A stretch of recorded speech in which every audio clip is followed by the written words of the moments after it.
for joining us on the Nikki Maduro Show. I am Nikki Maduro. Kim should hopefully be joining us. Not quite sure if she's going to be able to, but if she is, she will slide right in. But I am so very happy to be here the day after Christmas. Merry Christmas. Thank you to everybody that is here today. And thank you to all of you. Yes, there is a live show today. We wanted to have a post Christmas show. I hope you guys had a Merry Christmas. And I want to thank all of you for emailing me even during Christmas and donating to the show. Thank you guys so much for your donations last week and even during the holidays, because as you guys know, we are 100% crowdfunded. We cannot do this show without you guys. And you guys have been so generous. So thank you, Teacher Lori, and everyone for being here. We have a great show ahead. Teacher Lori, we will definitely be talking about Donald Trump, as I teased in the thumbnail. It definitely was a tale of two Christmases in regards to what President Biden said in his Christmas message and what President-elect Donald Trump decided to send in his Christmas message. And when we talk about it, it's not surprising. We've done this show before, right? We've done it, absolutely done it. So we will definitely be talking about that and his obsession with trying to do this land grab. And when we talk about it, the Panama Canal, Greenland, Canada, Teacher Lori writes, want to know what Trump's stupid expansionist bluster is a distraction for? Is it a distraction for anything? Or is it a negotiating tactic?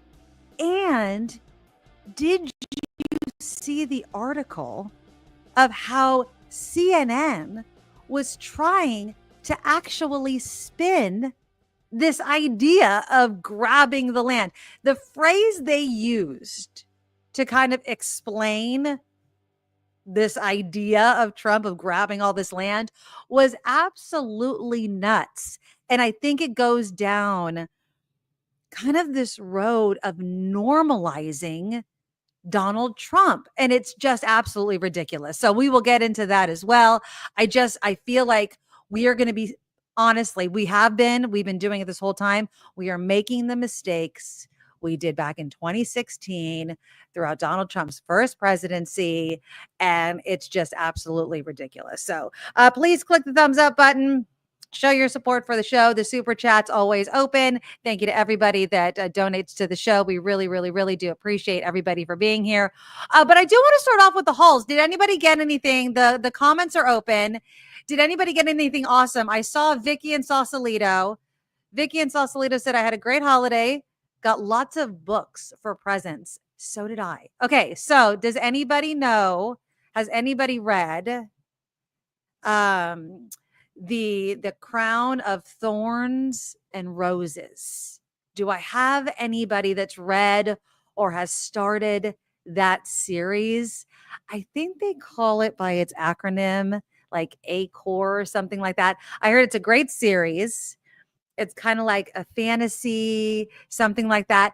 I've heard it's great. It can kind of get spicy too, which I kind of like books like that. Anyways, A Crown of Thorns and Roses, I heard is fabulous. So my husband got that for me. He also got me, he purchased for me, not only a book light that can be attached to my bed, but one that can be attached to my book as well, because there's nothing more annoying. See, I have my glasses on. I'm becoming more and more blind, and I just can't read without a light directly on my book.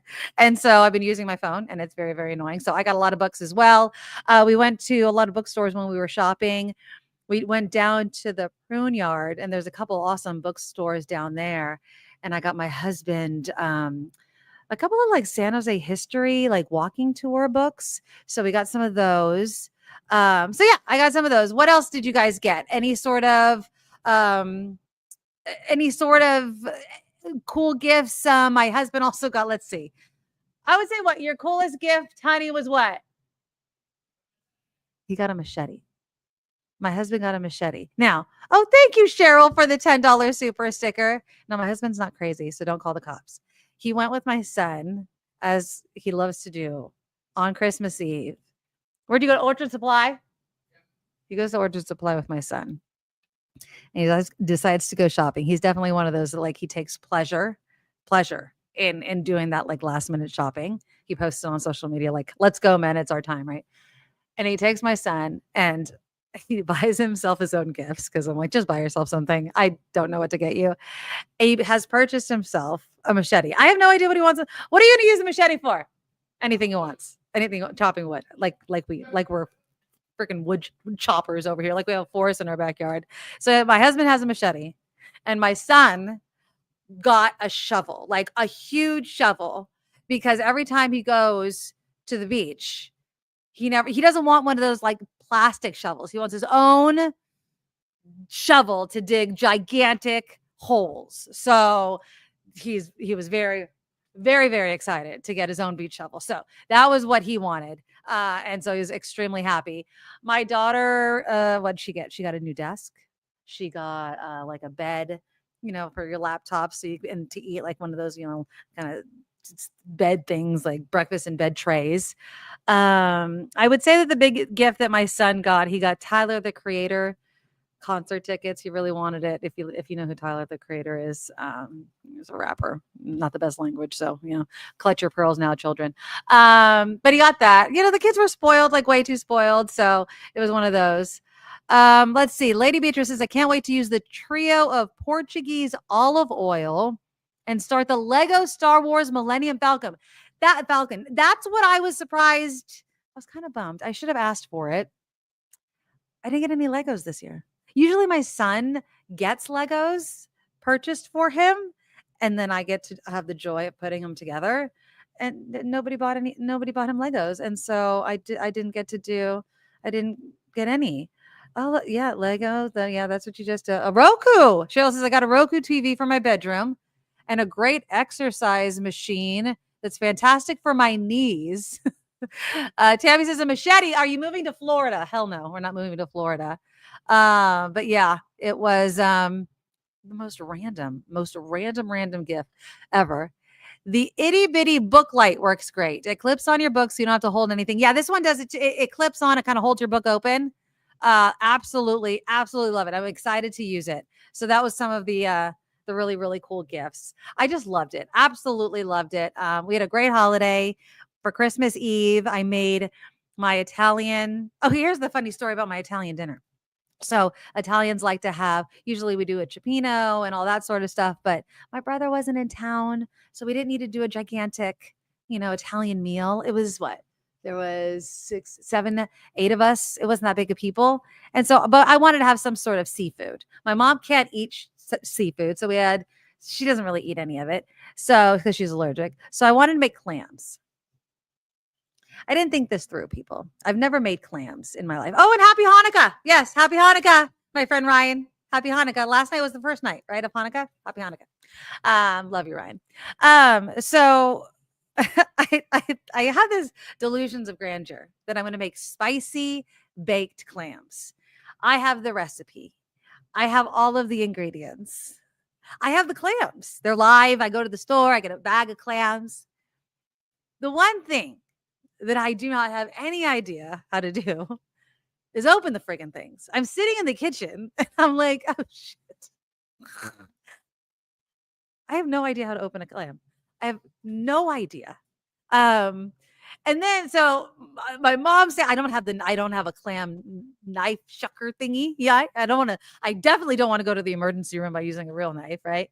So my mom's like, well, put them in warm water and then they'll start to open. But then I'm like, well, then they're going to start to cook and I don't want to be rubbery. Anyways, it was a complete ass show. And then I kind of burned the breadcrumbs. They turned out okay. I think that clams, yes, but see what I wanted, Vanessa, you're right. Clams open when cooked, but I needed to shuck them while they were still like raw because the recipe called for them to be cooked. So I didn't want to cook them to open them and then cook them again because they were baked. Anyways, it just ruined my whole recipe. I'm just going to say this. At least little neck clams, I think they're called, way more work than it's worth. There's not enough clam to make it worth it. I mean, that's all right. But for the amount of meat or the clam to the effort, no, I just would definitely just go to the restaurant and make them do all the shucking because it wasn't worth the shucking for me. But yeah, It was fun. We had spaghetti, meatballs. I made my own homemade sauce. It was delicious. Then we had prime rib last night. My husband did an amazing job on the prime rib. Oh, and it is cocktails and news. I have my cocktail here. It is a old fashioned, absolutely delicious. My husband made for me. So I'm not having the Maduro Mule. I'm having the old fashioned. What kind of bourbon? 11-year-old Elijah Craig. This is 11-year-old Elijah Craig bourbon. So Merry Christmas, Merry Post Christmas, almost Happy New Year. All right. Let's start talking about it. Let's compare, shall we? Let us compare the tale of two Christmases. 'Twas the night before Christmas and all through the house. Let's take a look at a mature. I'm sure you guys have seen it. If you haven't seen it, I'm going to play it. I mean, because again, there is sanity, right? There is sanity. There is realizing you are the president of the United States that is making what should be a universal message to the entire nation on a holiday that, even if you don't celebrate Christmas, like most people understand as the holiday, let's be nice, right? Let's just try for shits and giggles to be nice on this one day evening. So let me play for you President Biden's very nice video that he put out on Christmas. Here we go.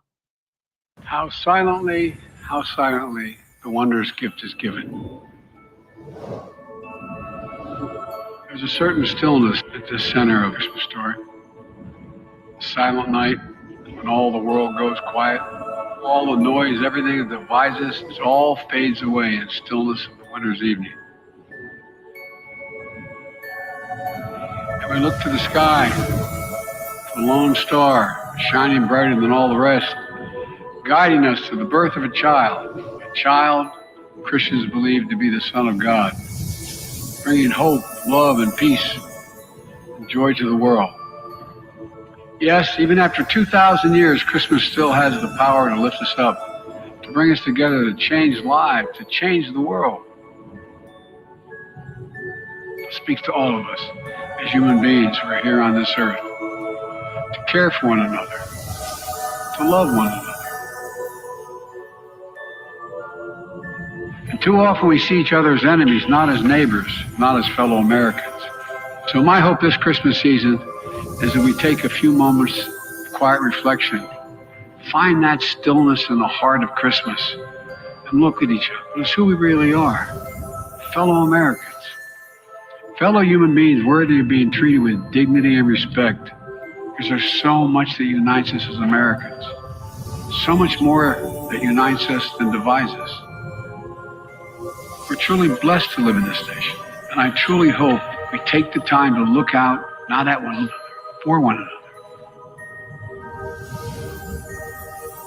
As we sing "O Holy Night," may I wish for you and for our nation, now and always, that we'll live in the light of liberty and hope, of love and generosity, of kindness and compassion, of dignity and decency.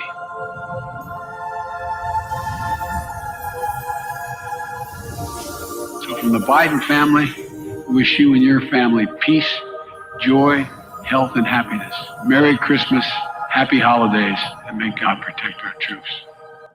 All right, so that's the night and day. That is President Biden's. I hope you heard that because I realized my it's going through my computer. Anyways, night and day, because I'm going to read to you just a part because it was just a ranting and raving. Thank you, Ryan, for the $10 super sticker. And thank you, Kathleen, for the $10 super sticker. I adore both of you so very much. Thank you. All right. So that was President Biden. He is talking literally about, just the night. And I love how also, let me just say, I also love the fact that he mentions that for most people celebrating Christmas, because he knows, you know what I mean? Like he knows most people don't necessarily celebrate Christmas. Like he actually even addressed that, which I found to be just really mature, right? Like he realized that. Now, let us just go. Oh, and thank you, Vicky, the $10 super sticker. Hey, Nikki, happy Boxing Day. Oh, yes, it is Boxing Day for all who observe. And thanks for doing it live. Thank you. I love being here. Boxing Day is a Canada thing, which apparently, according to Trump, might be, an extension of the United States, but we'll get to that. Thank you, Vicky, so much for the $10 donation. Freaking Trump. I just don't know where his mind is. So Trump, Merry Christmas to all, including the wonderful soldiers of China who are lovingly but illegally operating the Panama Canal, where we lost 38,000 people in its building 110 years ago. Always making certain that the United States puts in billions of dollars in repair money, but will have absolutely nothing to say about anything. I don't know why he puts anything in quotes, but whatever. Now, I don't know why he does this either. Why does he continue to call Justin Trudeau the governor of Canada? You know he knows he's the prime minister. Like, you know he knows that? Is he just like roasting the guy? Is he? I really don't. Oh, Boxing Day is British. Okay. I really just don't understand why he calls him Governor Trudeau, but whatever. Whose citizens' taxes are far too high. But if Canada was to become our 51st state, their taxes would be cut by more than 60%. Their businesses would immediately double in size, and they would be militarily protected like no other country anywhere in the world. Okay, I'm not going to bag on the United States right now, but can I just say, it's not like the U.S. is perfect. Look, man, we just had a CEO shot dead in the street because our healthcare system sucks ass. So maybe let's just, cool our heels a little bit here. Also, again, likewise to the people of Greenland, which is needed by the United States for national security purposes and who want the U.S. to be there. And we will. Page 2. I love how he writes page 2. Like it's the internet. Stupid. Merry Christmas to the radical left lunatics who are constantly trying to obstruct our court system and our elections and are always going after the great citizens and patriots of the United States, but in particular, their political opponent, me, in all caps. They know that their only chance of survival is getting pardons from a man who has absolutely no idea what he's doing. Also, now this is the one that, like, the fact that he mentioned pardons and then goes to this is just, and then he goes also to the 37 most violent criminals who killed, R-word, and plundered like virtually no one before them, but were just given, incredibly, a pardon by sleepy Joe Biden. I refuse to wish a Merry Christmas to those lucky, quote unquote, souls, but instead will say, go to hell. Because this is part of a Christmas message. Now, by the way, these people weren't pardoned, i.e., they're getting out of prison. They were their sentences were just commuted to life sentences. Okay, they're not walking free, but whatever. We had the greatest election in the history of our country. A bright light is now shining over the USA, and in 26 days we will make America great again. Merry Christmas. I had to read the whole thing actually because it is just a shell. I don't know what to think. I mean, on one hand, nothing is surprising that he wrote, right? I mean, it actually doesn't surprise me that he wrote that on Christmas to not only the nation but the world, because obviously the world is watching, right? But how do you defend it, right? Like, this is the thing that I just really have a hard time understanding is there are people that put their head in the sand and just say, it's Trump, whatever. That's how he talks.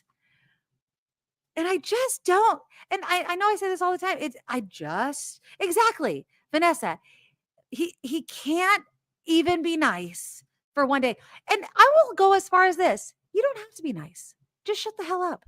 You don't have to put out a message. Just don't.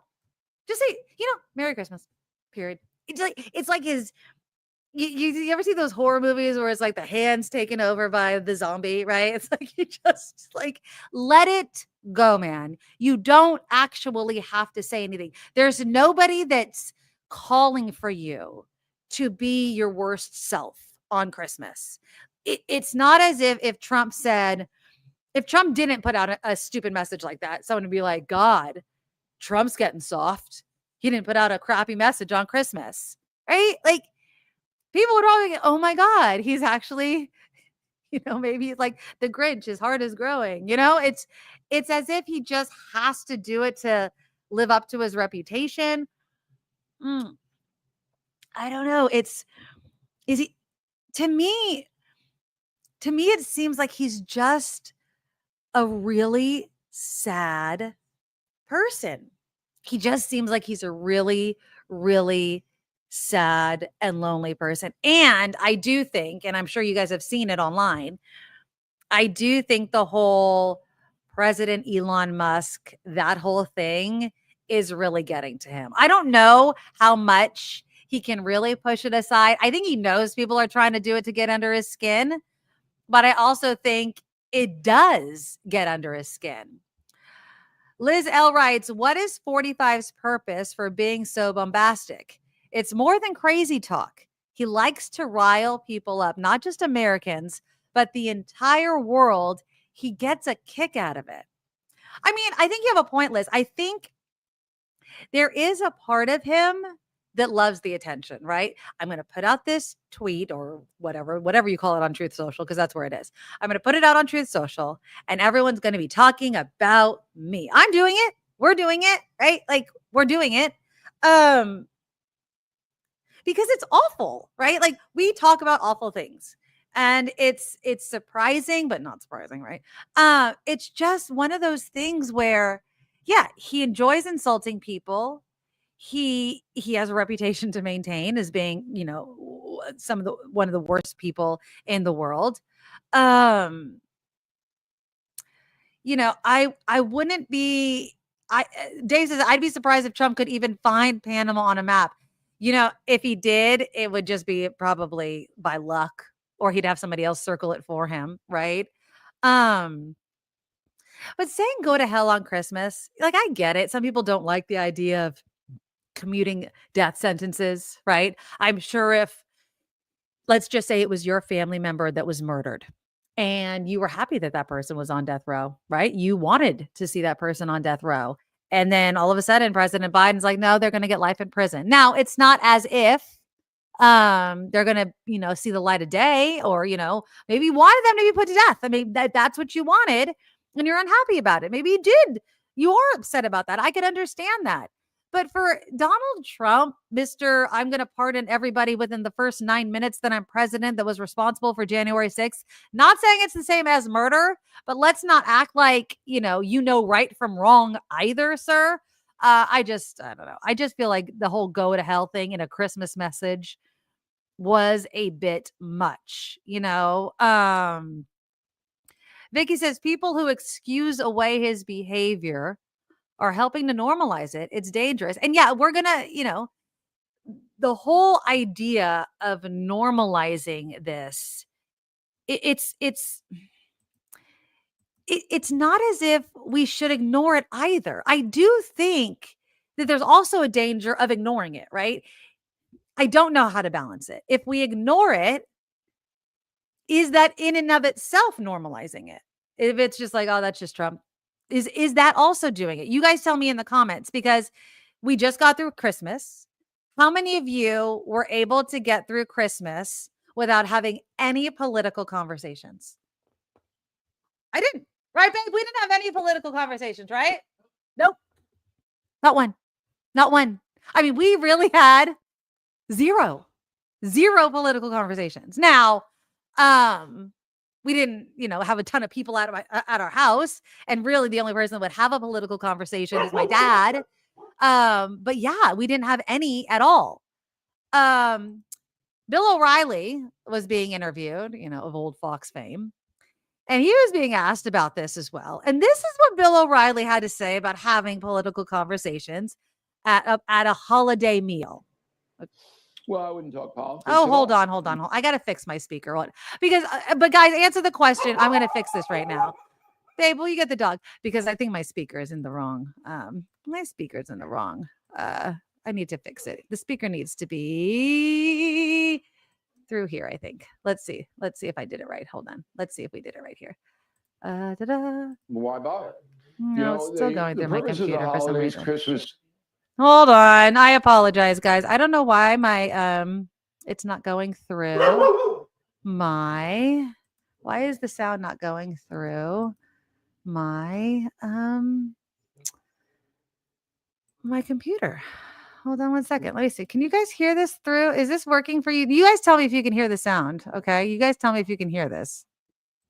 And Thanksgiving is to get family and friends together to talk about your lives. You know, what have you been doing? What have you seen that's interesting lately? And if somebody wants to inject partisan politics, to me, and this will come as no surprise to you, Bianca, I kind of set the agenda in my house. I would get that. I'm not a dictator, but I kind of, You're the head of the table, Bill. Keep it funny. I like to keep it, light and lively. But heavy duty partisan politics, that's not happening in my house. What are the safe topics then? It's out of context. It is. What are the safe topics then? Give us, if you can, give us maybe a couple. It has to be. I try to get people to talk about their lives, to talk about what they have been doing. Did you go on an interesting vacation? All right. How's the hobby? I already know what their hobbies are, but how's this going? How's that going? And for the urchins, anybody under the age of 25, that's easy for me. So what do you like about the school? What is bad about the school? What's the most fun time you had? Is there anybody giving you a hard time? So what do you think? I mean, were you guys able to get through the holidays?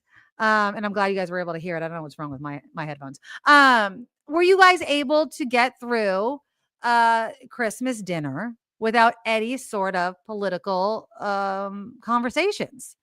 I was able to. I was really happy that we were able to do it. Tammy said no politics. I think that's great. No, SJ Lola, no politics at our table. Vicky says, I only had conversations with other Kamala supporters. Interesting, Vicky. So I'm taking that to mean that you had Trump supporters at your table. You just didn't talk to them. Like, you're like, I'm not going to sit on that side of the table. I mean, that's smart, right? It's like, I'm just not even going to sit over there. I'm not even going to do that. Yeah, I mean, I think that's smart. Cheryl says any political were of some similar minds, which is odd. Maybe some family kept us separate. Yeah, I think that's okay. Yeah. Football. Yeah. I mean, you can talk about football. That's always, we have no MAGAs in our family. Oh, that's lucky. I mean, I only have one really. And then as far as friends, yeah, I don't think that, I think that this whole idea of the intolerant left or right, can be a bit overblown. I don't think it's intolerant. I do think there was an AP poll that just came out. I think it was the Associated Press poll. And it was saying that, what was it? 7 in 10 Democrats and most Americans. I don't know. Let me see. I think it was 9 out of 10, 70%. 70% of Democrats and most Americans are exhausted by politics. 2/3 of American adults say they recently felt the need to limit media consumption about politics and government because of overload. This, according to the Associated Press, NORC Center for Public Affairs Research. Smaller percentages of Americans are limiting their intake of news about overseas conflicts, the economy, or climate change. Election news on CNN and MSNBC was taking up too much time before the election, according to one person from Nebraska. Sam Good says, the last thing I want to watch right now is the intergonum. I don't know what that is, but I'm assuming that's just the news about the election. Yeah, they're just saying, I'm done. 6 in 10 Republicans, 7 in 10 Democrats are fed up with watching the news. Is that a good thing or a bad thing? Is that a good thing or a bad thing going into January? I mean, I kind of feel like on one hand, I'm exhausted. You guys know I've been expressing it here. We got to protect our mental health. It's the end of the year, or it's the holidays. We kind of are just like, did Trump got reelected? Like, Jesus, Lord Almighty, do we need to redo this? All this, how are we going to deal with the holidays and going into January? At the same time, Trump's going to be reelected. And then what?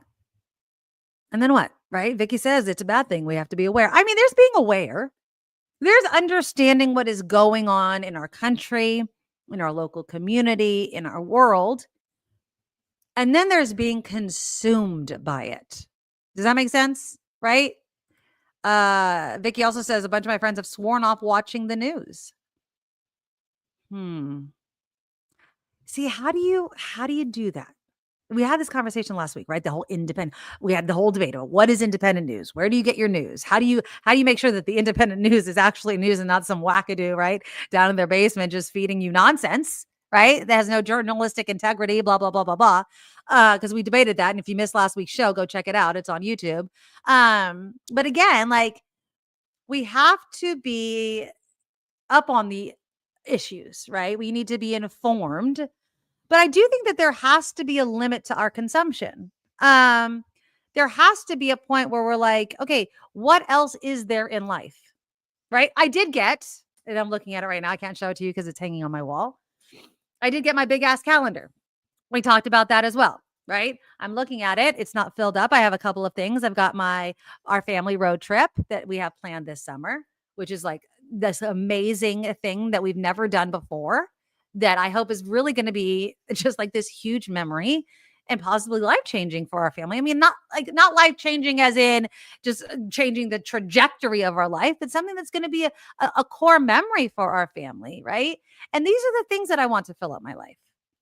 I want my life to be filled with positive memories, vacations, adventures, new skills, new lessons, new books, right? I want to learn new things. I want to meet new people. I don't want my life to be consumed by negativity coming from where I can find negativity oftentimes, which is the news. Like, I get that we have to be educated about what's going on around us. At the same time, I don't want my calendar, my life, my daily life filled with this shit. Sorry. I just don't. We have to find balance. That's what I want. That is what I strive for. You guys can completely disagree. Live your life the way you want to live it. Consume as much news from whatever sources you want to. Come on this show every week. That's why we, drink, smoke, do whatever you want for this hour or whatever minute show that we have, and enjoy it and digest it. That's why I like doing this show, right? We can vent. We can regurgitate the news for the week. We can take a sip, then we can let it go for a little bit, right? That's what I like. Yes. SJ Lola asked, Nikki, are you happy you're not reporting any longer? Absolutely. For those of you that don't know, I was a reporter before I became a news anchor. I mean, there's a distinction between being a news anchor and a reporter. A reporter goes out on the stories, and then you're a news anchor, you stay in. And then I went from a news anchor to a talk show host, and then they blew up terrestrial radio. I remember vividly when I worked up in Sacramento for many years, my best friend, this is after I had my first kid, Marley, and I went back to work as a reporter.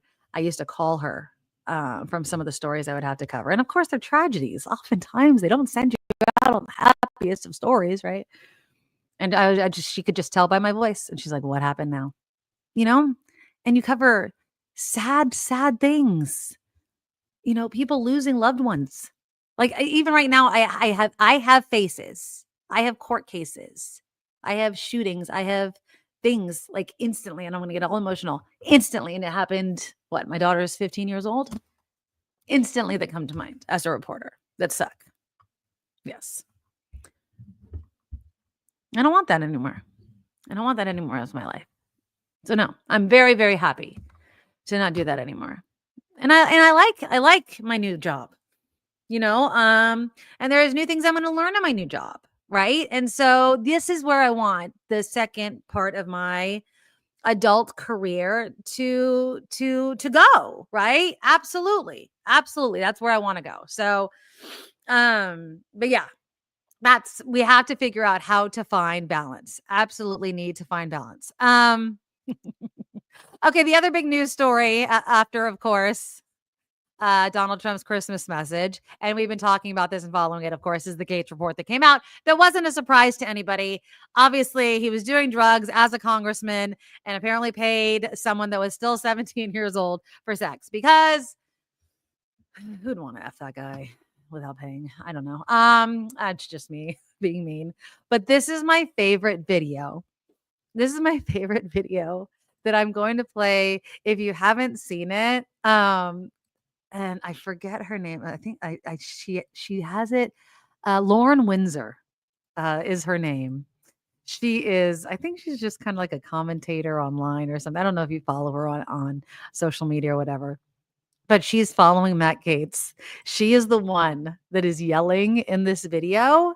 And so I don't know if you ever need a giggle, like, like right now, about the Matt Gaetz report, you could just watch this video over and over and over again, just for this woman yelling after Matt Gaetz over and over and over and over and over again, because it's absolutely hilarious. And here you go. Here's the video. Are you a pedophile? Are you a pedophile? Are you a pedophile? Are you a pedophile? Are you a pedophile, Congressman Gaetz? Are you a pedophile? Congressman, are you a pedophile? Are you a pedophile, Congressman Gaetz? Are you sure? I just love the fact that she keeps calling him a pedophile. Are you a pedophile? Are you a pedophile? Are you a pedophile? Oh, look who joins. Yay! Our friend is here. Hi. Merry Christmas, my friend. Merry post-Christmas. So sorry. It's I okay. The pizza came. I was changing the sheets on Jacob's bed. Like, you get into the house mode and you just Absolutely. Sorry. Kim I is forgot here. about how can I forget about my favorite Nikki Maduro show? It's okay. We were just playing this very fun video of Matt Gaetz being followed by this reporter, Lauren Windsor, being like, "Are you a pedophile? Are you a pedophile?" And the reason why I played that video is because, damn it, if it was a Democrat, right, they would be saying, "Look at these pedophiles." And again, I have said I hold no political party when it comes to statutory rape, child molestation, anything like this. You're a Democrat, Republican, Independent. You should just be vilified. And if you commit the crime, I don't care. Absolutely don't care.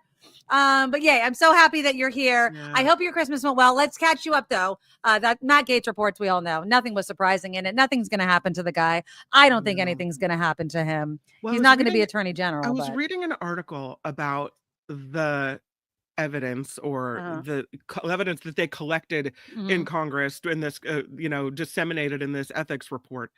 And the article questioned, given what the report said, how it was that Gaetz was able to elude federal and state charges. So now there's a look into whether he should have been charged, whether he should be charged now, given everything we know. And I think that's why he didn't want the report revealed. Well, my question is, and I don't know what the statute of limitations is on statutory rape, but could the parents file something? Like, I'm sure the woman's obviously older now, right? She's past, she's not under 17 or under 18, but like she was at the time, apparently, allegedly. Right. So it's like, I don't know. I mean, again, I'm not minimizing the crime that he did. But he was a congressman. Like, I love how he tries to couch it as in, in my younger years. No, MFer, you were a congressperson. This wasn't that long Florida. ago. It's like, when I was single, I was a little wild. No. But let's not act like there's not people in Washington doing this right now. Like, let's not act like, cocaine and drugs and all that. There's creepers everywhere. You got Anthony Weiner. Remember him? Exactly. I don't know what the age of the woman he was sexting, but I think she was rather young. Who? Right? Gaetz or no, Weiner? Anthony Weiner. Right? I know the name. But He so people it's from a both very parties do unfortunate it. story with him. Yeah. But you don't rally the wagons and circle around and protect the people that do it regardless of party. Yeah. And here's what I have a problem with. I mean, aside from the statutory rape and the everything Right. else Gaetz did, we know he's a creeper. But you have someone like Speaker Mike Johnson, Right. who puts on this cloak of Christianity and Exactly. parades around like he is, Saint Johnson, who's going to save America. He's for the bringing religion back and I guess stamping out the separation of church and state. Mm, He's one of these, I think, Christian nationalist fellows that really wants to see yes. religion seep into every section of our lives. Mm-hmm, So mm-hmm, why is it that he was the one saying we don't really need to see that report? mm-hmm. I Yeah. mean, what a giant ass hypocrite. Well, I think it's the hypocrisy that Mhm. is always the problem when discussing these things. It's always like, oh my God, we have to protect the women and the children from who exactly? People like Matt Gaetz, but then you don't want to. People like Donald Trump, people that you actually know do these Yeah. things, that go And into then- dressing rooms and with then you half naked protect them. ladies Right. and touch them and Yeah. talk in the people that have actually done that you don't hold accountable. Those people, and then you make up stories about other people that have done absolutely nothing wrong, but you want to make up a story about them, and not just about them, about a whole group of people just because of who they may be. You know what I mean? Like, that's the problem. Yeah. And that's what, we want to call out. And they're like, no, except in this case, except in shut the hell up. It's hypocrisy. If you want to be the pillar of your religion, right. If you, I guess one of the tenets of Christianity in certain sects of it is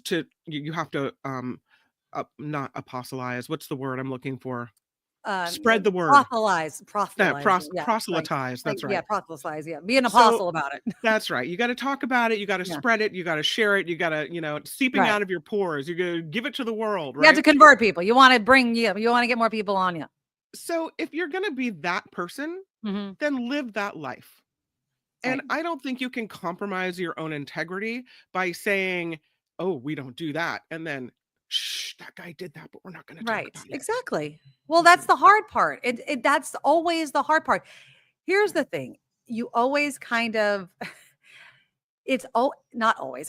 You can't always use the broad brush, but people that often try to act the most perfect are oftentimes the ones that are sinning the most, right? Because they're trying to hide everything behind this, image of perfection when you're not. Just act normal. Understand that there's skeletons in everyone's closet. Nobody's perfect, right? It's this perfect image. Oh, we're perfect. We're perfect. We're perfect. Well, oftentimes in the effort of perfection, you are hiding terrible misdeeds because you have to suppress all of these things for the sake of perfection, right? So, and I'm just using this as an example, like the Duggars. Okay. I'm not trying to use them as an example, but let's just use the Duggars because it's outside of politics. Now, I'm sure that there's all other kinds of things that have to do with this, but let's, they're this large family, religious family, and within their religion, maybe they're, suppressing things like masturbation and sex before marriage and not dealing with things within their own children. They weren't allowed to date. They weren't allowed to kiss people. So they're suppressing all of these things for perfection and religion. And then all of a sudden they're raising sexual deviance, right? Like their son, one of their sons, was thrown in jail, right? Like touched other siblings. Like this, there's something wrong with that. And in the effort to be one thing, they created something worse. Now, I'm not saying it's going to happen in every instance, but that's just an example of what can happen in this strive for perfection. Just be human. Just be normal.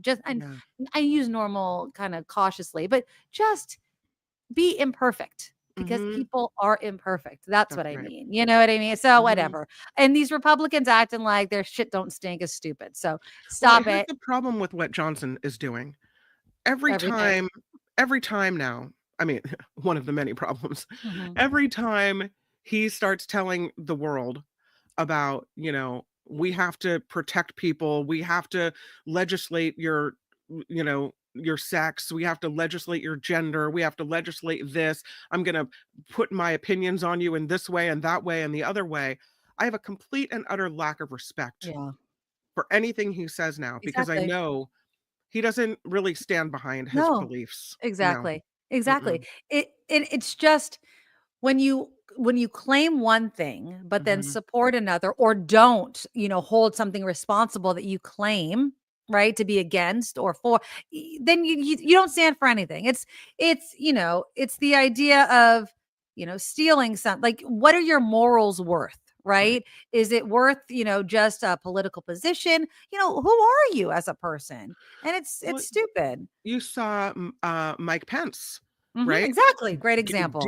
Very, very religious guy, very moral, upstanding, says that his religion means the world to him. And he managed to go almost, a full 4 years in the Trump administration, where there was some squirrely S happening, right? And finally stood up at the very end, like, I guess having to break the law himself and take a on the Constitution. He couldn't do that, but he could look away for everything else. Everything else, yeah. But I don't know if that's not going to save us this time. Vance has no spine. No spine. Mike Pence is spineless, but at least he actually held there. Vance has no spine. He literally is spine. He would do anything that Trump told him to do. He's like a shapeshifter, that guy. And where is he, by the way? I mean, honestly, we hear more about Elon Musk and Donald Trump and Vivek Ramaswamy and all these other people than we do about Vance. I don't even know. I'd be surprised if Vance didn't even show up to the inauguration. Like, where is he? I was saying earlier, Kim, I'm wondering how much the whole President Elon Musk thing is really getting under Trump's skin. I know that people are doing that to kind of, jab at him a bit, but I know that Trump knows people are doing that. But so do you think that it's really effective?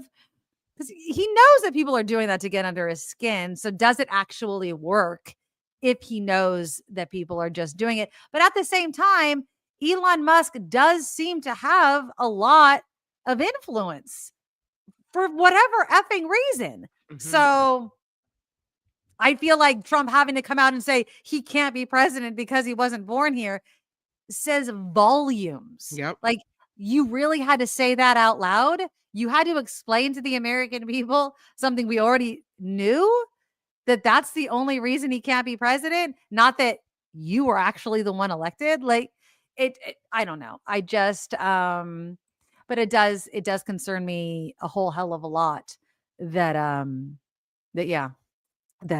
Musk is so influential on Donald Trump. It really pisses me off. But what are you going to do? You know what I mean? Because now we know that Trump is trying to stick his fingers into politics in multiple countries. Absolutely. Now, this whole thing with Panama Canal, Greenland, and Canada, CNN, I don't know what they're thinking. I don't know. I'm assuming you've seen it. The first sentence of this quote unquote explanation of what Trump is doing shocked so many people that it just kept getting repeated on social media that I kept laughing. This was the first sentence. President-elect Donald Trump appears to be entertaining an American territorial expansion that, if he's serious, would rival the Louisiana Purchase or the deal that netted Alaska from Russia.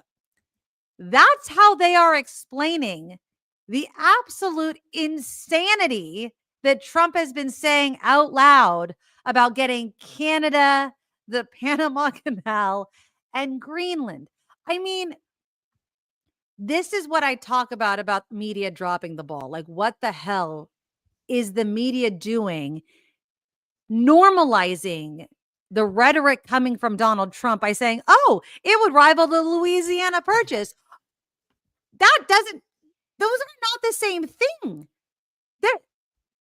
They're not even the same thing. And I just feel like when you say something like that, especially like the first sentence, Like that's the headline. Like that's the intro.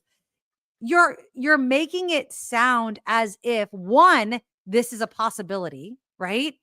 And two, that this is completely a normal thing to discuss. This is not normal. Donald Trump put out the next president, again, of the United States, put out a picture with the American flag in the middle of the Panama Canal.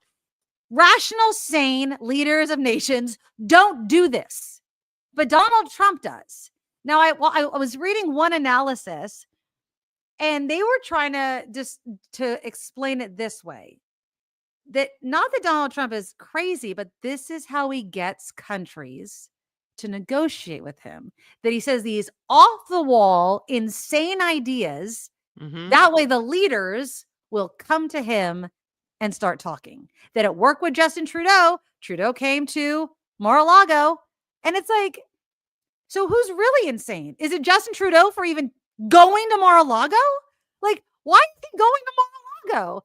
Because he's the leader of the prime minister, not the governor, by the way, Trump. It's just, I feel like the world goes crazy when Donald Trump is president of the United States, and I just don't understand it. I don't understand why we entertain these insane ideas. But if it gets, now there's people saying, but it gets them to the table, it gets negotiating going on. If we could start talking about tariffs and all this kind of stuff, then who's the winner? So I want an America that is guided with an even rational hand. I don't want an America that has this guy who says these crazy things and the world's looking at us like, what in the world is happening there? Like, that's not who we are. If we are the world's policeman, if we are, front and center on the world stage, then we need to act like the leaders that we are. And we need not do crazy, outlandish things for attention. It's just not, it's not a good look. I don't think that Trump gives a crap about the good look, sweetie. I don't think so. You see what I'm saying? Like, that's where I'm coming from. That's how I want. Can you imagine if someone was like, Trump, I just don't think this is a good look. And Trump's like, I think we left that. I think that barn door has been open a long time ago. Tammy says Trump isn't allowed in Canada, the whole felon issue. No, I don't think that's true. Right? We've been through this before, though, and people knew that this was going to happen. Remember when the leaders of the world, like, they didn't even want to stand next to him at the whatever summit? And we knew this was the way it was. He pulled out of the climate agreement. He's threatening the world for whatever reason. I know. And still, we collectively, not you and me, not us in the chat, we voted for him again. So America gets the America it deserves, and here we are. And I'm horribly embarrassed. Well, apparently The Hill has written an op-ed. Well, two opinion contributors to The Hill, Evan Davis and David Schulte, wrote an op-ed for The Hill, and it's getting some heat from Republicans that are calling it sick, quote unquote, you people are sick, that are urging Congress to, quote unquote, act now to keep oath-breaking insurrectionist President-elect Donald Trump from taking office on January 20th, 2025. The opinion piece begins, quote, the Constitution provides that an oath-breaking insurrectionist is ineligible to be president. It goes on to write, this is the plain wording of Section 3 of the 14th Amendment to the Constitution. And we all know this because it's been said before. No person shall hold any office, civil or military, under the United States or under any state who, having previously taken an oath to support the Constitution of the United States, shall have engaged in insurrection or rebellion against the same or given aid or comfort to the enemies thereof.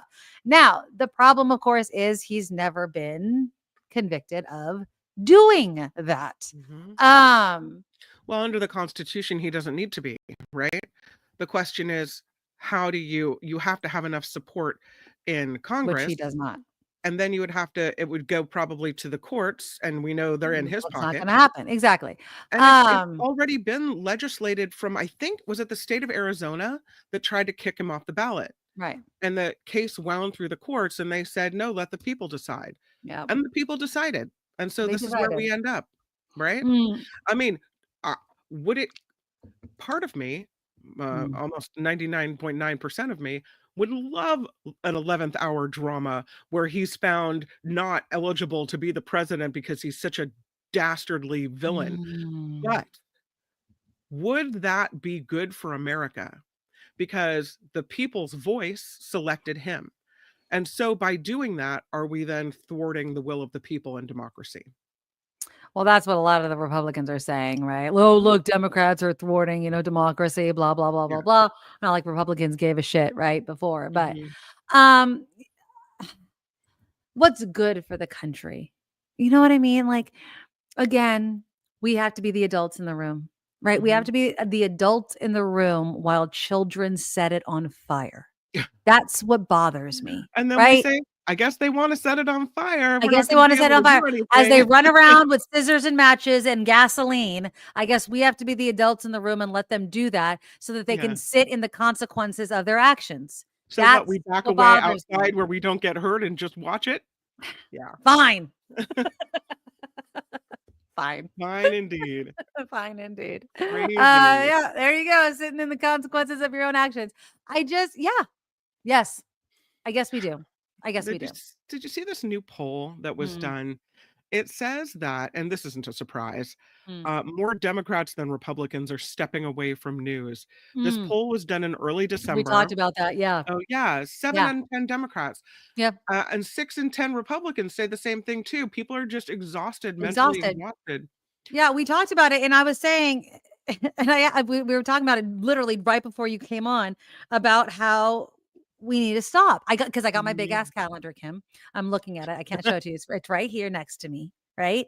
But I was saying how I don't want my calendar to be filled up with the nonsense of news. I want my calendar to be filled up with vacations and adventures and all. And I think that that poll shows that people are just exhausted by it, right? Like life can't be Donald Trump all the time. But again, we do have to stay engaged and all that stuff. I'm going to be really interested, Kim, and see what happens to media in 2025, 2026, 2027, 2028. I'm a little frightened about it, to be honest. I'm wondering what's going to happen to it, and I'll also say this, especially I'm going to be really interested to see what happens with TikTok. Yeah. Given Donald Trump, what he said in the past and what's going to come. I really want to know if they're going to really ban it. Because again, we've talked about this, where people get their information, how they consume it, the bits, the chunks, the like micro information, you know what I mean? Like it used to be, right? It's let's say newspapers give you all of this information, right? And then it condenses, and then to TV, radio, all of these sorts of things. And then, TikTok was supposed to be like, boop, right? It's like, and you were supposed to keep going out to get more and more and more and more and more information as much as you wanted and had time for. But now it's as if people don't want to even get to this part. They just want everything in that bleep. And you can't possibly get it in the bleep, but they want it in that. And they're going to base all of their decisions on that bleep. And that's the problem, right? It's like, if you don't give them all of the information for them to base their entire opinion in like 30 seconds or less, and sometimes 15 seconds or less, you lost them. That's impossible. Like explain the history of the Panama Canal, why Donald Trump hates it, why he thinks that he should have it, right? Like in 15 seconds. In 15 seconds. Right.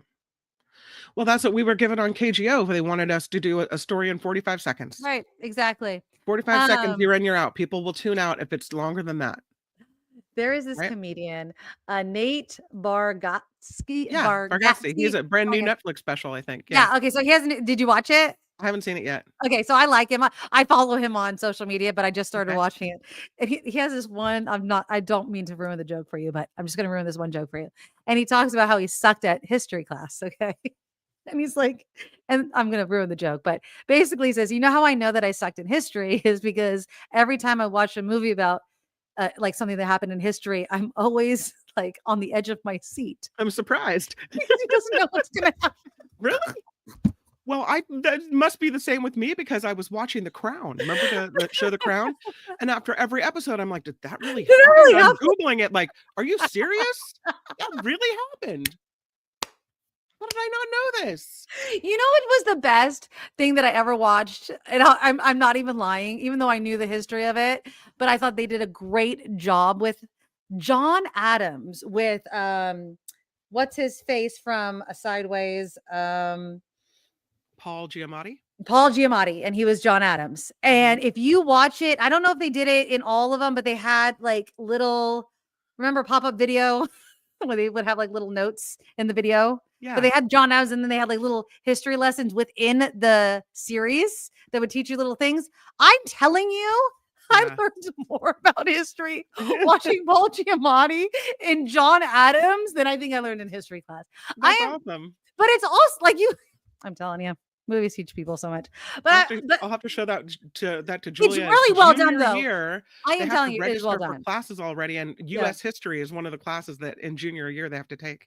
I am telling you, though, that series with John Adams with Paul Giamatti, very well done. I'm not kidding. It is historically accurate.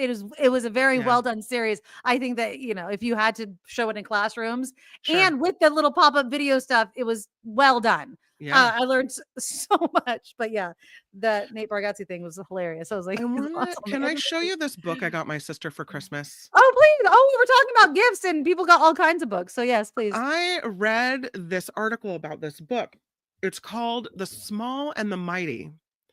Okay. And it's about these 12 Americans who you probably don't know anything about, who managed to change the course of history throughout the lifespan of America thus far.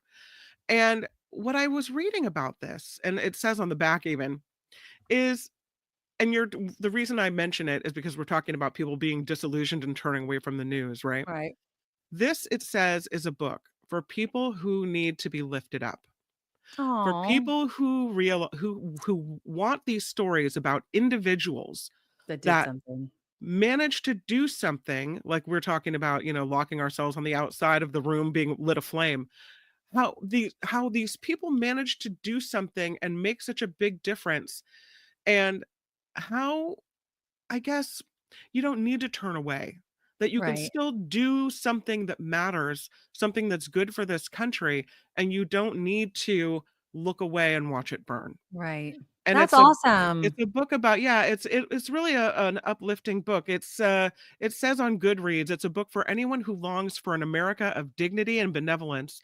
Every page orients the spirit toward hope, and I give it my highest recommendation. I love that. I like that. The Small and the Mighty by Sharon McMahon.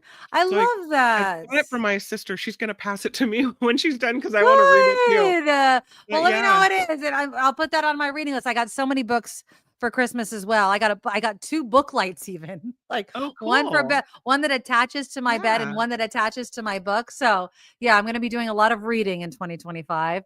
And thank you, Louise, for the $5 super sticker. Yay. Hi, ladies, listening at SJC Airport, heading home. Hope you had a wonderful Christmas. Thanks for another great show. Thank you for being here. What's SJC Airport? That's San Jose Airport. SJC? Yeah, that's SJC. That's our code. Oh, that's our code. I didn't know you got an SJC. Well, we're SJC. Welcome to the Bay Area. Have a great safe flight home. Exactly. Where's home, Louise? Yeah, where's home? I thought you were in Southern California. Oh, you're in SoCal. Okay. Well, have a very lovely flight home. I hope you do. So you're going away for New Year's, right? Are you flying? Are you driving? What are you doing? Oh, so the last time I went to see my dad in Oregon, I brought my kid, and maybe like halfway there, Jacob started getting a little coffee and sicky. Ooh. But we carried on. And we ended up getting there, and it wasn't COVID, but it was something bad, and my dad caught it. I think I remember that. Oh, yeah, and you had a quarantine, right? He didn't do very well. Yeah, he barely made it through that one. So we haven't been in a long time because I have kids, and I don't want to, they're like germ factories, and I don't want to bring and get him sick again. But I'm also worried that I'm never going to see my dad again if I don't visit. Yeah, you got to go. So Jacob gets sick on Christmas again. Like, but we think it might be allergies, but he hasn't had an asthma thing. Anyway, so God. now it's up in the air as to whether Oh, we're he's gonna sick go or right not. now. Yeah, right now. Didn't So he have the shits like last week? yeah, that's what I mean. See, I don't think it's contagious. I think it's like the ongoing issue that we've been He still having. has the same thing? Oh my God. But I don't want to go and get my dad and stepmom sick. So I You're don't so know. fun. You're so different from my family. Like my family, my nephew was the same way when he was younger. He doesn't have it anymore. But my nephew MJ never failed around Christmas time, Thanksgiving, always would get sick. Mhm. But my brother would literally pour him, whether he drove or was on the flight, into whatever mode of transportation. He would be vomiting, shitting his pants. Did not matter. And we would be quarantined. The poor kid would be miserable, but he was coming. Like my brother didn't. So I'm going. My brother doesn't listen to my show. I hope not. Whatever. If he knows, he knows. If you're listening, which I highly doubt, Yeah. I'm surprising my brother. I have not seen my brother. Spoiler alert, not a spoiler alert. My brother had a heart attack. Kim knows this. Yeah. A couple months ago, while he was in effing Spain. And He's young. And he's 2 years older than me. Yeah. And I'm extremely close to my brother. Mhm. And just, he's awesome. Yeah. So I'm going to be bringing my computer to Arizona with me. So next Thursday, all things, hopefully his Wi-Fi works. We will be having a show next Thursday. If all things work out, we will be having a show. And so you'll meet him. I will definitely bring him on. He looks exactly like me, just with no hair. I just noticed the vacuum cleaners behind me, by the way. Sorry. Nobody cares. Didn't even notice it. Christmas cleaning. Nobody cares. So hopefully this is going to be a great thing, except for don't surprise him too much. Like, don't give him another heart attack with the surprise. Yeah, no. Yeah. Well, no. Okay, so here's the funny thing. So I love my brother to death. But he doesn't know that I'm coming. I've been texting my sister-in-law. My brother also loves to do stuff. Okay. Like he just loves to just take random trips places, but he wasn't going to come here for Christmas, blah, blah, blah, blah, blah. So I text my sister-in-law because I love to surprise him. So I was going to take my husband has to work, so he's not going to come. And I was like, I'm going to go after Christmas and just surprise him. So I text my sister-in-law knowing that my brother loves to do things on New Year's. And I text her and I'm like, hey, what are you doing for New Year's? And she's like, nothing. We have nothing planned. And I was like, okay, I'm going to take the kids and I'm going to surprise. Don't tell Michael. That's my brother. And we're going to come out. Great. So then like a couple days ago, she's like, this secret is so hard to keep because your brother now got a hair up his ass and wants to go to Knoxville, Tennessee for New Year's. And I was like, well, shit. But I'm still coming. Like, no, he doesn't get to go to Knoxville, Tennessee. And so she's like, so I had to convince him that I have this experience planned as his Christmas gift, right? Which is not uncommon, Right. but like, right? Okay. So can't you meet him in Knoxville? No, I have the kids and I'm not flying to Knoxville. I'm going to Arizona. I already have the tickets home from Arizona. Could be really fun. I'm driving to Knoxville. I'm driving to Arizona and I have a plane home from Arizona. Like not going to Knoxville. So anyways. Is that where Dollyland is? What's in Knoxville? I don't freaking know. And why does he want to bring his teenage kids to Knoxville, Tennessee? Anyways, we're not going to Knoxville. So anyways, he's badgering my poor sister-in-law. Like, what's the experience? What's the experience? So much so that he does it in front of his friends. And his friend's like, no, what's the experience? So my poor sister-in-law has to pull the friend aside, tell her, like, freaking stop. His sister's coming. So the friend had to like tell Michael, you're going to love the experience. You're going to love the experience. The experience of seeing your sister yet again. Well, hopefully he's not going to be too disappointed. But it's so funny because it reminds me of when he turned 30. I surprised him for his 30th birthday, obviously years ago. And all of his friends, I flew in by myself, totally surprised him. And he's all surprised he sees me. He's totally so. My sister-in-law had told him that he was going to a concert and she had to stop off at the house to get something. And there was a huge surprise party. And then he like hugs me and he sees everybody. He's like, oh, does this mean we're not going to the concert? I was like, dude, no, you're not going to the concert. The surprise party is a surprise. So I kind of have a suspicion that he's going to be like, that's the surprise. Chip's here. We got to give Chip the code to get in, Kim. This is Knoxville, by the way. I know I've never been to Knoxville, Tennessee. Do we have the Chip is in the We'll put it in the chat there. Put it in the chat there, Chip. Hop on. I have never been to Knoxville, Tennessee. I'd love to go to Knoxville, Tennessee. I'm going to Arizona. I'm going to Arizona. I have no cash to go to Knoxville, Tennessee right now. Visit Knoxville. We're not. I've never been to Knoxville, Tennessee. Yeah. I've been in Nashville. There you go. But I've never been to Knoxville. I don't think I've going even to Knoxville. In Tennessee. Yeah. I'm going to spend New Year's. We're going to chill. We're going to hang out. I mean, come on already. Like, I am the present. That's like, just enjoy me. So Wrap hopefully. Up with a big old bow. But I feel like he knows, because then on Christmas, like, on Christmas, I was like, so what are you doing for New Year's? And he's like, Jessica got me an experience. But he kind of like gave me this look, like my brother and I know each other very well. And I was like, oh, what's the experience? He's like, I don't know. I'm like, well, we'll see. But so hopefully on next Thursday, we'll see. I see a bald head. Let's see.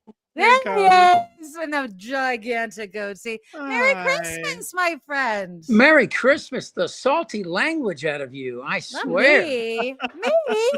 Not me. How was your Christmas? Merry Christmas. It was a good Christmas. We had fun. We had, it was good. We had a couple, stragglers come in, and that's always fun. How about you guys? I had a very good Christmas. The kids were spoiled. Too many presents, as always. But when did you start wearing those glasses? School off. Teacher. I know, man. I'm blind as a bat.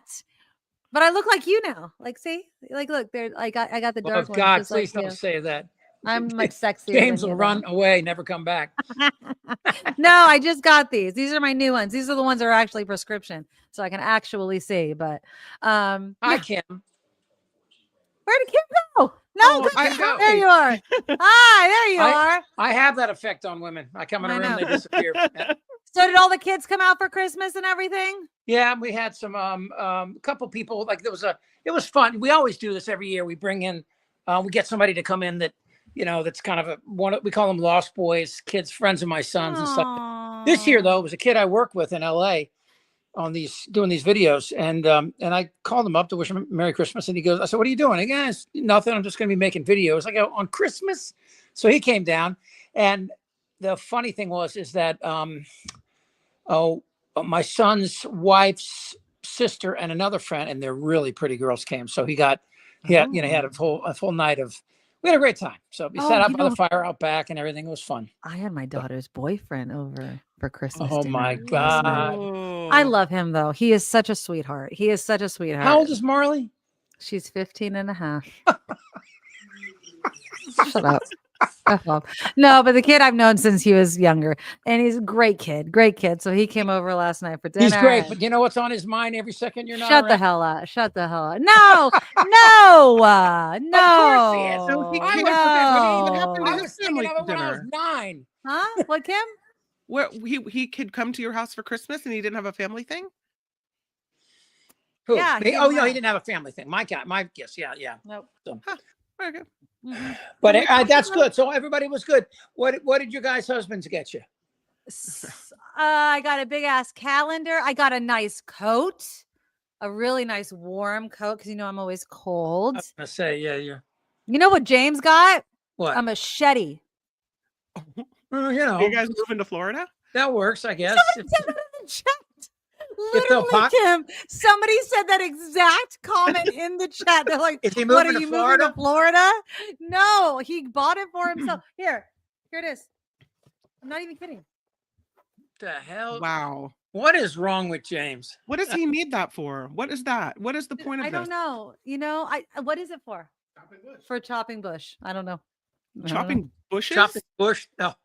That sounds funny too. That's a whole other thing. Like what's going on downtown there, Nikki? I take care of my own. Don't even worry about it. I think you can hire a specialist to do that, Nikki. I wouldn't have James be the person that does that with a machete. You guys are awful. You guys are awful. What is happening? My God. No, I don't know. He wanted a machete. Like literally, he pulled it out, and I was like, what the hell? He got that. Dylan got a shovel. They went to Orchard Supply. I don't know. Two men in Orchard Supply the day before Christmas. I don't know. I got Wendy and Alexa, and she wouldn't even open the box. Why? Oh, because it's spying on her? No, she's a Luddite. She does. Yeah. I mean, yes, she just doesn't want it. Well, it's funny too because she went to visit her brother in D.C. and they had gone out for the night and dropped her off, and because they, he's younger and they were out partying, so dropped her off in the house. She got in the house and she forgot the name of it, and she couldn't turn the lights on or anything, and it drove because she was like that Saturday Night Live thing. She was going Alice, Arresto. She couldn't remember the name. And she was there for like 2 hours before he finally called because he didn't even have his phone with him. So, so she's not a fan. But anyway, it was like my big surprise. And I thought I could convince her. What'd she get you? An Apple Watch. And, but I had an Apple Watch for like 4 years and it fell apart. Right. And everybody said, oh, you could have traded it in and you would have gotten and I found out my watch was so old, they would have charged me in order to dispose it. That's how it was with Dylan's phone when I turned it in. How did your husband like his dude robe, Kim? He likes it. Did he? He's been wearing it around. Is it like the Big Lebowski dude? The dude robe is a success. The dude robe, have you seen it online where it's like a sweatshirt robe? Like it doesn't have the loose sleeves. But it's like a sweatshirt. It's like a towel inside. Yeah. Shirt on the outside. It's a hoodie. It's got all these cool pockets. I want one. I mean, it looks really cool. It looks really comfy. Dude abides. Hey, have you guys some great TV? Have you seen Shrinking yet? No, I think I started it with Jason Segel or whatever, right? It's the best show on television in 5 years. And I'm picky. I know you are. Also, I got to watch a lot of TV. Landman with John Hamm. I saw it come through, but I didn't click on it. Should I? Landman? Landman. It's a Taylor Sheridan show. It's about oil in Texas, and it stars Billy Bob Thornton.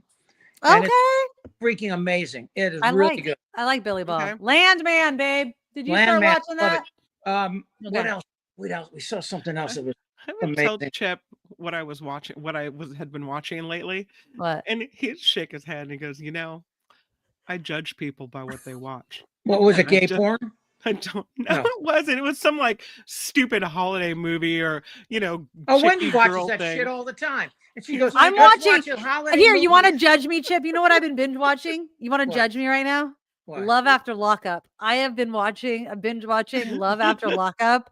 That at least sounds like it has an edge to it. About jail. It is such shit. It is so stupid, but I'm like, I just have it on when I'm like cooking. It's such nonsense. So judge me all you want.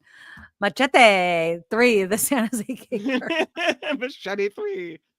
Machete. I gotta go. Everybody's back. All right. Well, thank you for making a drop, and we love you. Merry Christmas, Happy New Year, friend. I'll talk to you later. Bye-bye. Bye.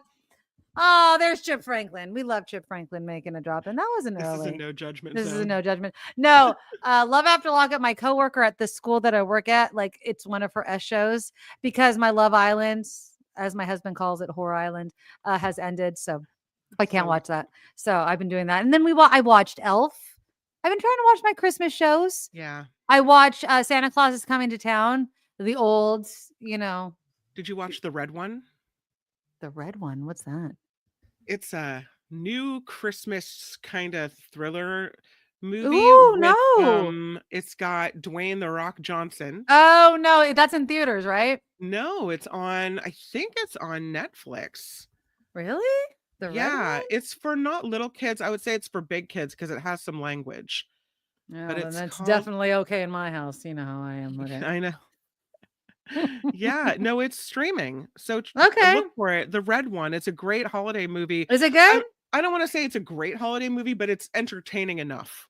I watched the Nutcrackers with what's his face? I can't believe I'm brain fighting Zoolander. What's his name? I'm totally brain fighting on his name right now. What? Ben Stiller. Ben Stiller. Yeah. It was cute. It's a new one. It's kind of a Christmas movie. It's the Nutcrackers. It's cute. It was very, very cute. It was very, very cute. It's a new Christmas movie. It starts tomorrow. What's today? Today's Wednesday, right? Today's Wednesday? No, Thursday. What starts today? What? The new season of Squid Games. Oh, yeah. I'm not going to watch that. I'm watching it when I get in the show right now. I have been waiting people. Who's watching it with me? What's the one that you made me watch? The Last of Us? Yes. I'm waiting for the next season of that. I know. See? Just watch Squid The red one Games. is streaming on Prime, by the way. Oh, it's Prime. I got all of them, so okay, I'll put it on there. Yeah. Squid Game starts. So yeah. Squid But Game. yeah. No, I've just been binge watching TV. We like literally, I did not get out of my PJs. I was the only person who held yesterday, did not get out of my pajamas, even when my daughter's boyfriend came over. I stayed in my all day PJs, the red one. All right. And it was good? Yeah. Yeah. I mean, it's not For a like cheesy Christmas movie. It's not going to change your life or anything, but it's no, but it was a entertaining. good Christmas movie. Yeah. I did. You know what I didn't watch? We were gonna watch it, but then we didn't. Was Love Actually? Are there any Christmas movies that you have to watch? Elf. I watched Elf early on. Yeah. What Elf one is a must watch. Oh, and my husband watched Die Hard. We did watch Die Hard on Christmas Eve. We Yeah. definitely had to do that, but that's kind of a tradition for me. I watch Die Hard while I'm wrapping presents. Yeah, that's a Christmas Eve one because it has to happen on Christmas Eve, obviously. Yes, SJ Lola, thank you. And thank you so much for the donation as well. PJs for the win. I have no shame in my game. And SJ Lola writes $10. Thank you for the $10 donation. I'm sorry I made you cry, Nikki. Thanks for being here on December 26th. She was the one that asked me about if I was happy about not being a reporter anymore. And I was like, yes, because it brought back memories of all the crap you have to cover as a reporter. It's not you, it's me, SJ Lola. But yes. You know what I miss about that is telling the stories, though. But some of the stories that you have to cover just some of break the stories, and they always gave me the kid stories, like when something bad happened to a kid. That's what I'm always the one they about. send. I'm always talking and about it. that's rough. But you know what? Though telling the stories of the day, I did like that, and being able to put the story together in a way that you would find that was interesting. I don't know. Oh yeah, like that I part mean, of there's it. amazing things that I was able to do as a reporter. Right. You know, I mean, there's a places creative you got part to of it. go. You know, Yeah. the access that you had. Oh, I loved Right. being a reporter. Don't get me wrong, Right. I loved my Yeah. job as a reporter, but Mhm. when I was done being a reporter, I was happy being done. Believe Yeah. me. I mean, I did it for half my life. Well, not half my life, but like half my career life. I was Sure. a reporter. And yeah, when I was done, I was done. And while the parts of me miss it a little bit, I'm totally fine being done with it. Get in the game, Squid Game season 2. Yes, it starts tonight, baby. Or it's already started because it's Netflix.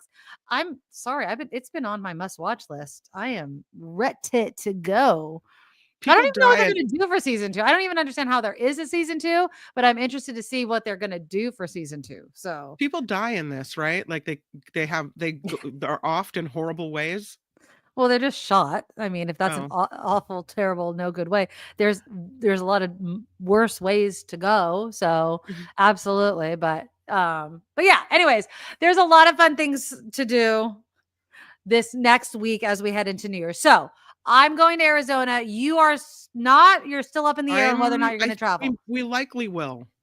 Okay. We'll try. But if your kid's sick, I get it. You know what I mean? I totally get it. But we are going to be here next Thursday, all things holding strong. I am bringing my computer.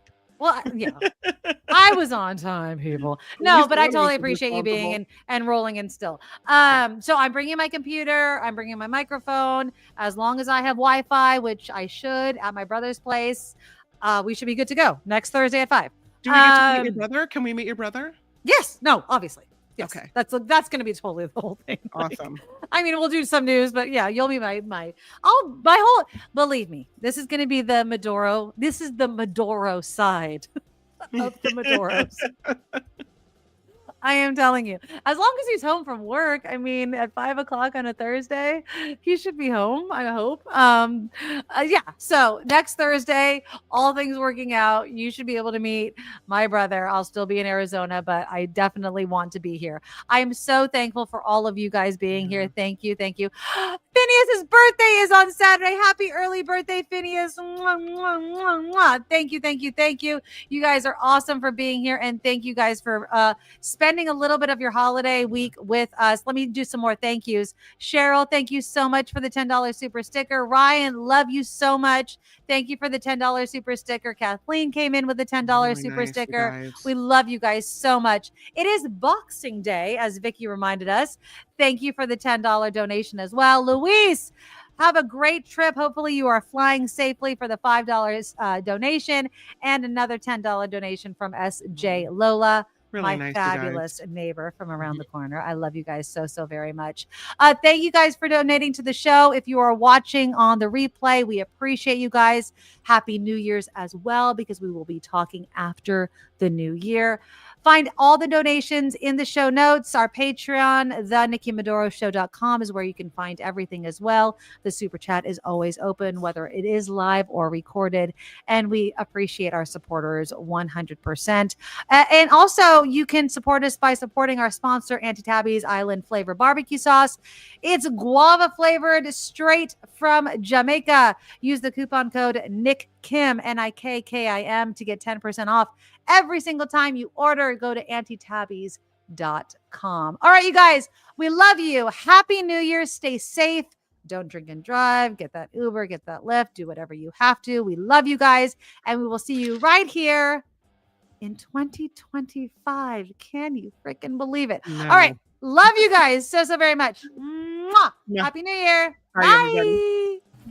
Nikki, you're all so awesome. You sprout like a beautiful blossom. You're also the best. I really can't rest. You're all so awesome. Wow. Okay.